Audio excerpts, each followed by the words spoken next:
Believe in Eagles podcast. I'm your host, Leigh Mayock, and joining us again is my dad, Mike, and his new hip. Woo! Happy you're excited. That's great.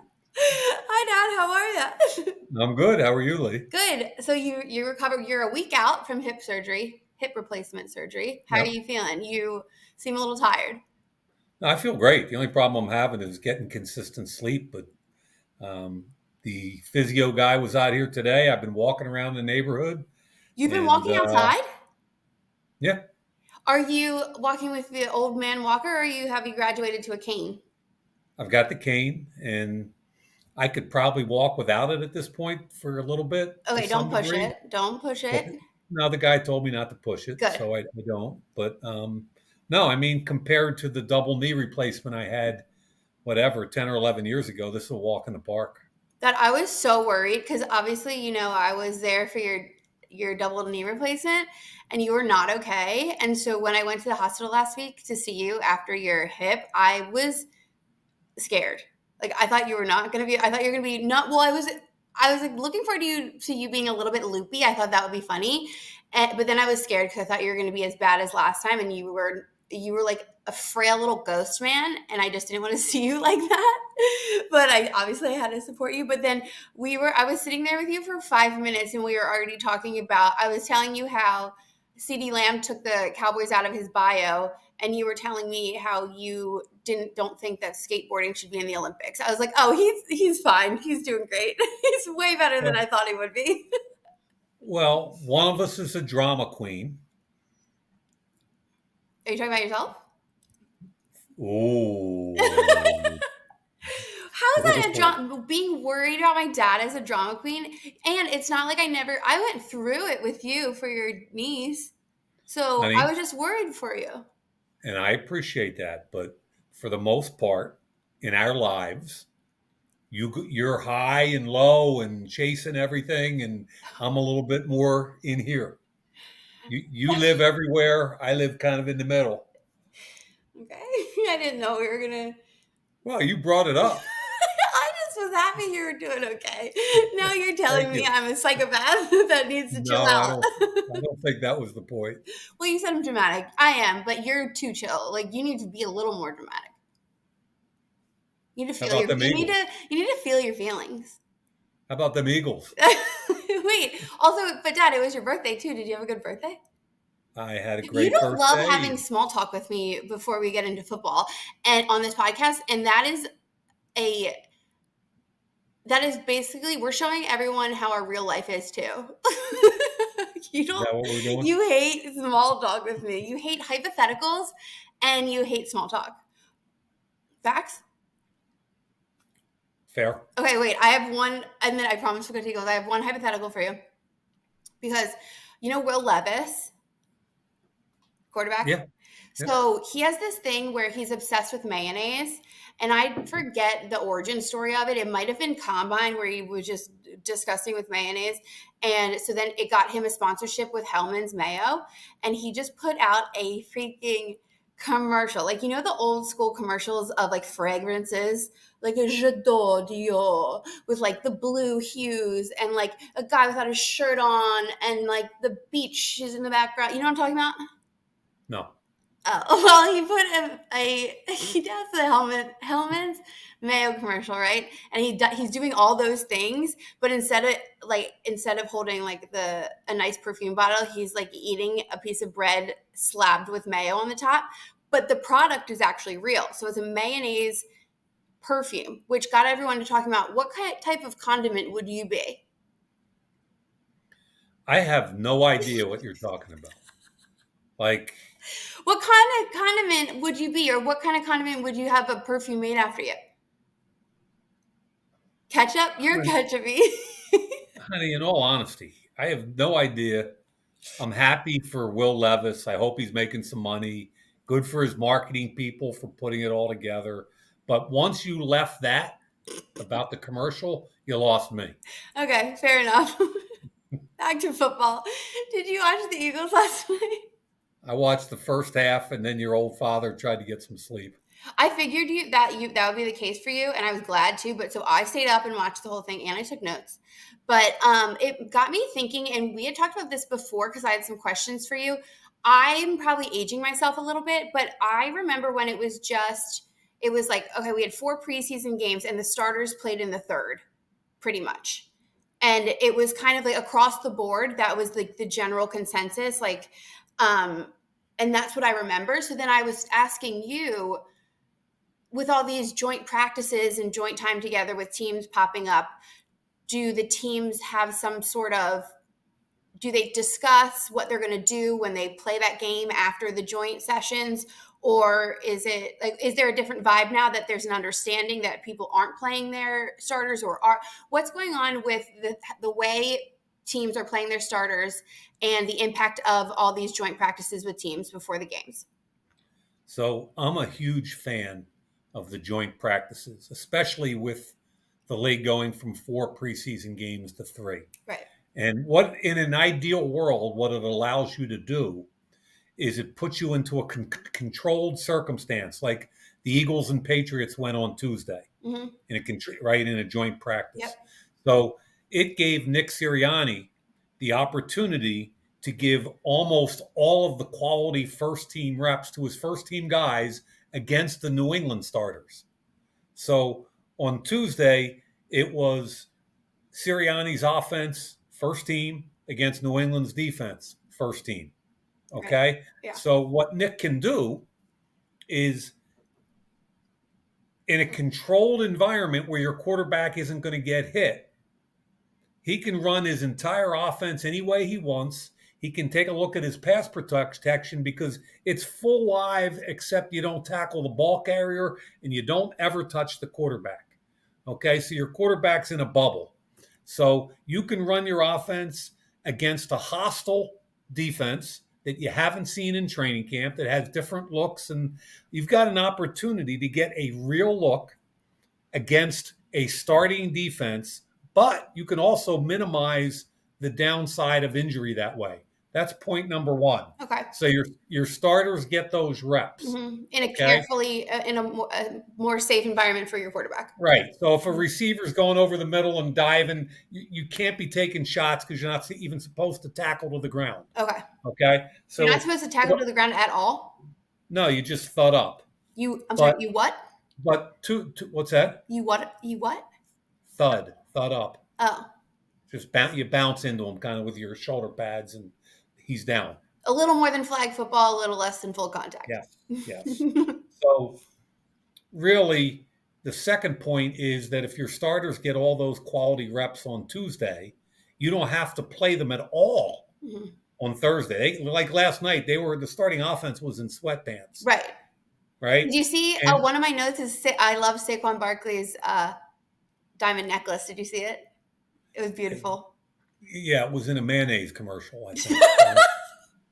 So the key is that once the starters get all their reps on Tuesday, the guys that really need the reps, the young guys, your draft picks, the developmental players, not only do you get to play them, but you get to evaluate them.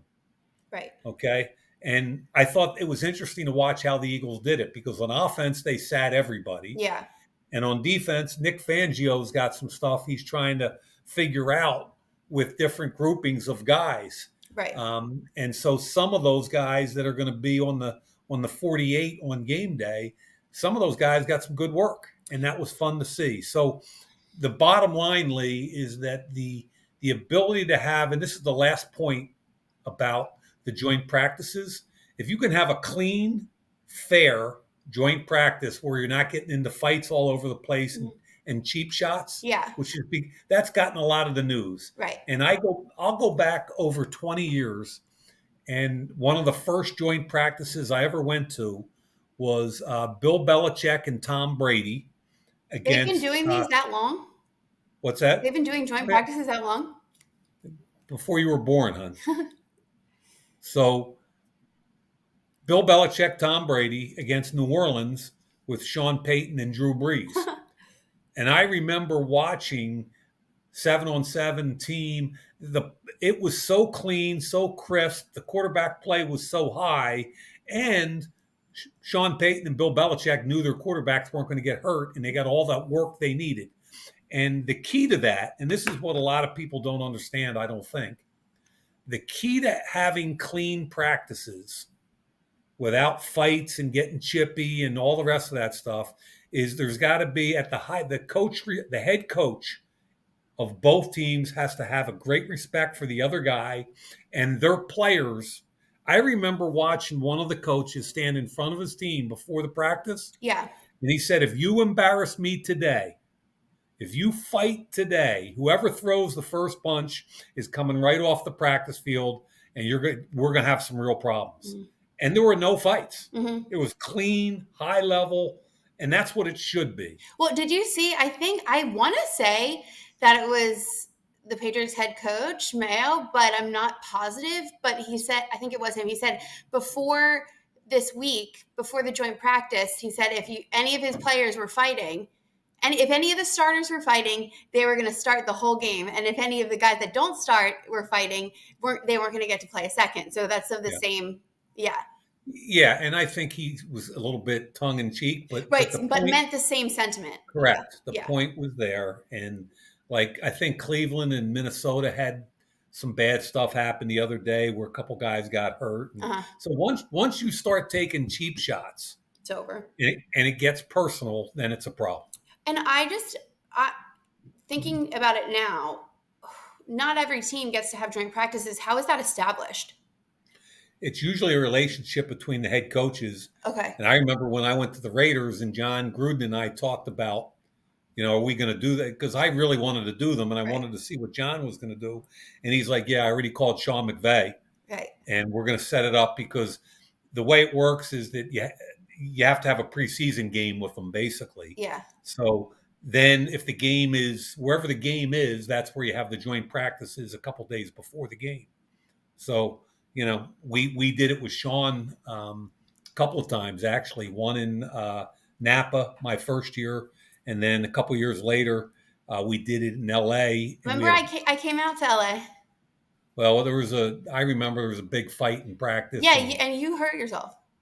I didn't hurt myself. Well, you did not need to get involved, and you got involved.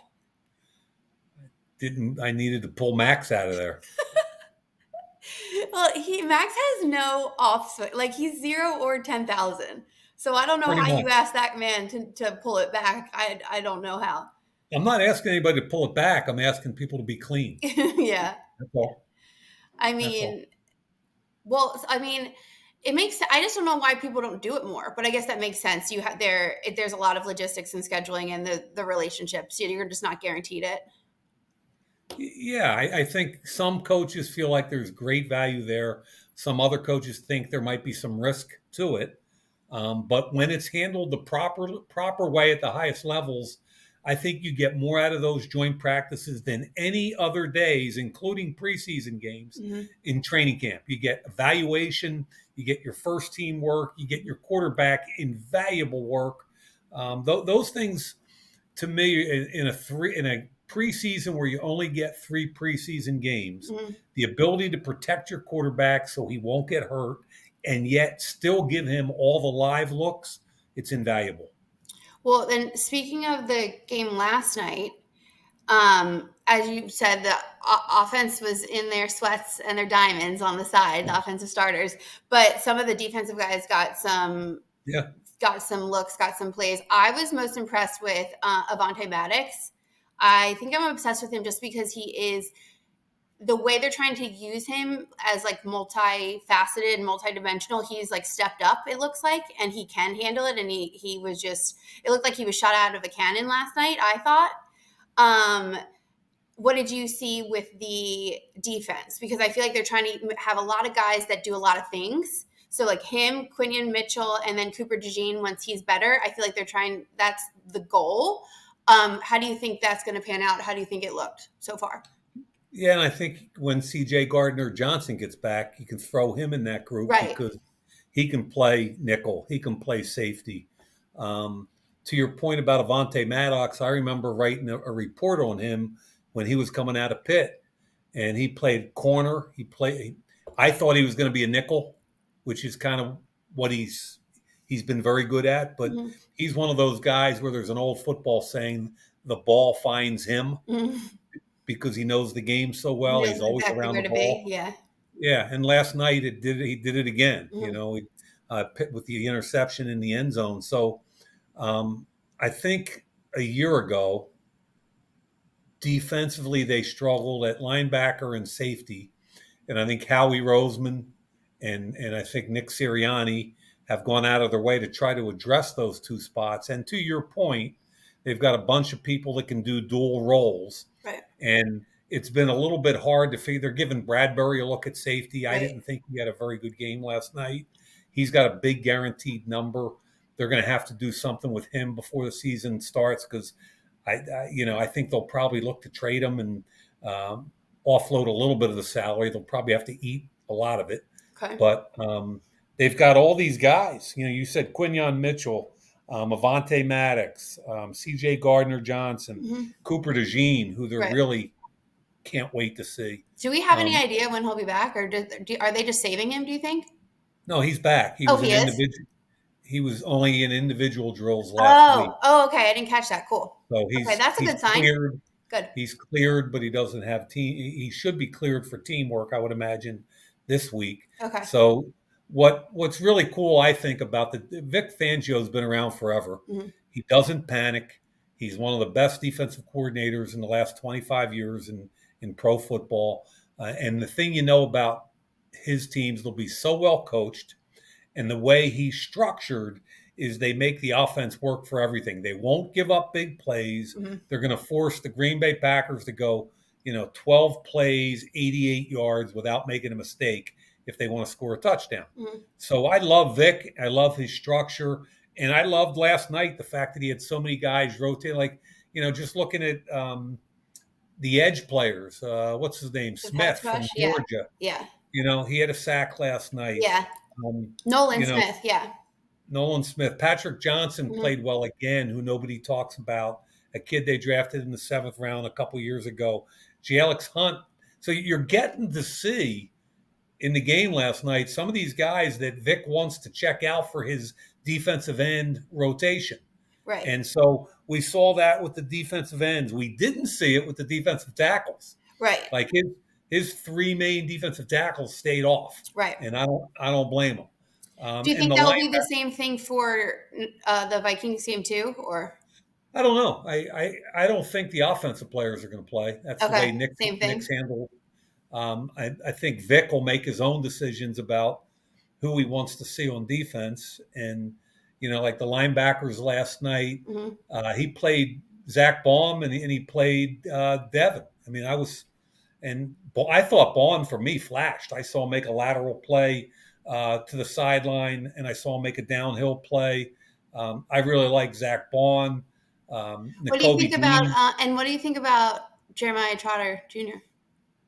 I did his tape at Clemson, and I think he's a little bit of a limited athlete, Hmm. but he's smart. Yeah. He's tough. Um, if they protect him in certain ways as an off the ball linebacker, I think he can play.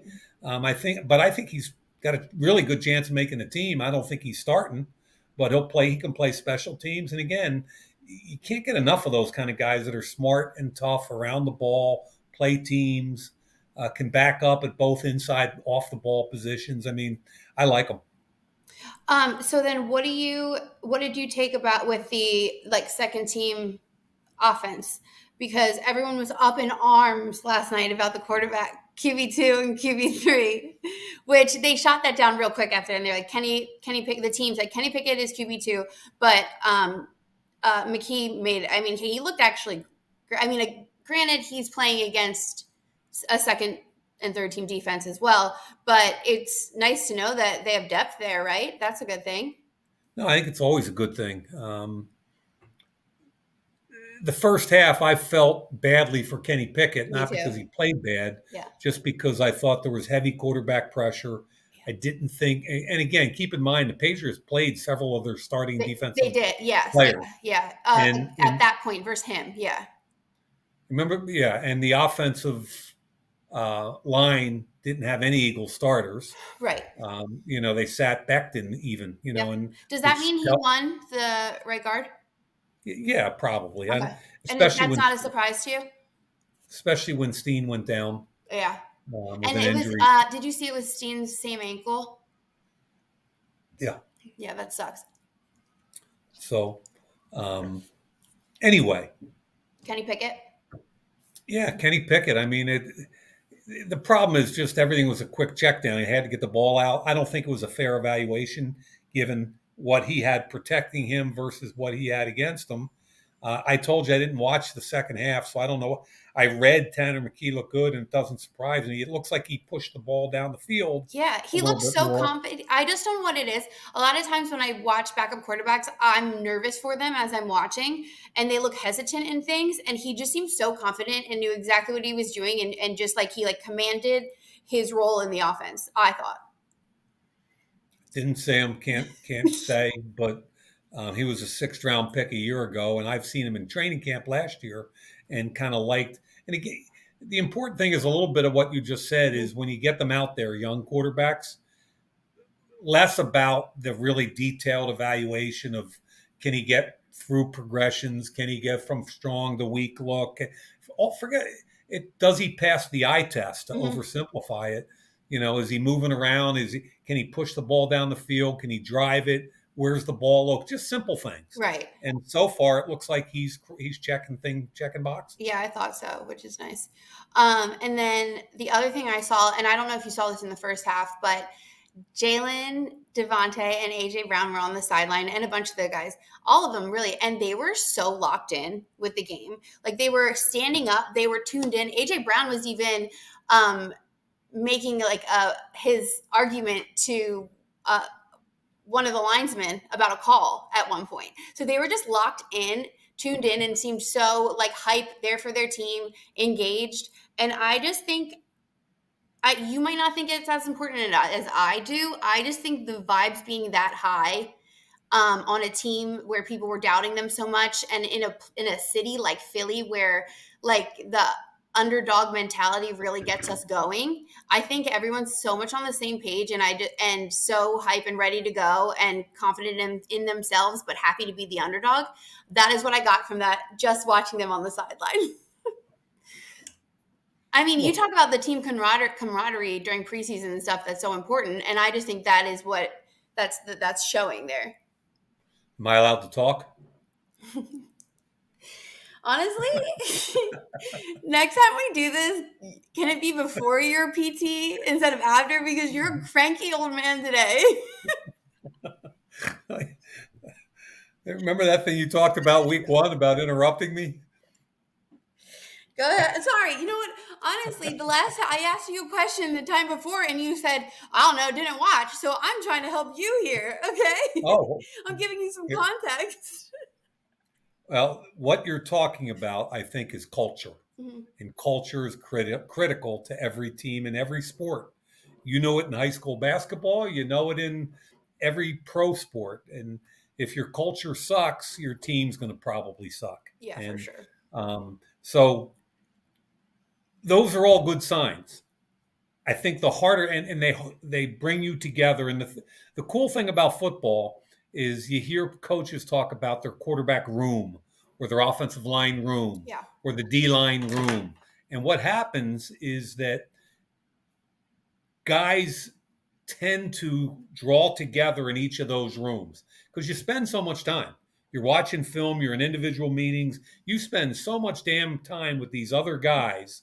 So Devontae Smith and AJ are in the wideout room, Yeah. and they're both Pro Bowl, all pro, top level guys, and they're rooting for their younger guys, Mhm. which is good. They're Very. running around loving it, Yeah. right? Same thing with the quarterback. Jalen, he's kind of like, even though he's a young guy, he's kind of like Papa Bear Hmm. with the offense, Yeah. especially with the young quarterbacks, trying to hope both of them play well. The whole group plays well. And that all develops a chemistry towards culture. And the thing you're looking for in culture is that when bad times hit, how do you deal with that? Right? That's really, when in our last year with the Raiders, Hmm. when Gruden Gruden got fired because of the email thing, and then Henry Ruggs was in a terrible car accident that killed a woman. And I mean, we withstood some unbelievable hits to stay together. Yeah. And a lot of that was Rich Bisaccia at the time, keeping our culture intact and kind of closing the loop with everybody, saying nobody believes in us. It's all just about us believing in us, one day at a time, one practice at a time. And we won the last 4 games to get in the playoffs when we could have fallen apart. Absolutely. Yeah, that's what the So things like that that either bring you together or make you yeah, crumble. and Yeah. and last year the Eagles, when things started to go bad, they couldn't get it back. Yeah. You start 10-1 and you finish the way they finished was ugly. So um, really, culture is critical to them this year. And I think Kellen Moore, the offensive coordinator, he's probably facing as much pressure, I think, as any assistant coach in all the NFL, because he's got a really good offensive line. He's got tremendous skill people, and he really needs to get the most out of Jalen Hurts, like Shane Steichen did in 22. Okay. So there's a lot of pressure on Kellen Moore in that offensive system, because I think the defense is going to be solid Yeah. with Vic.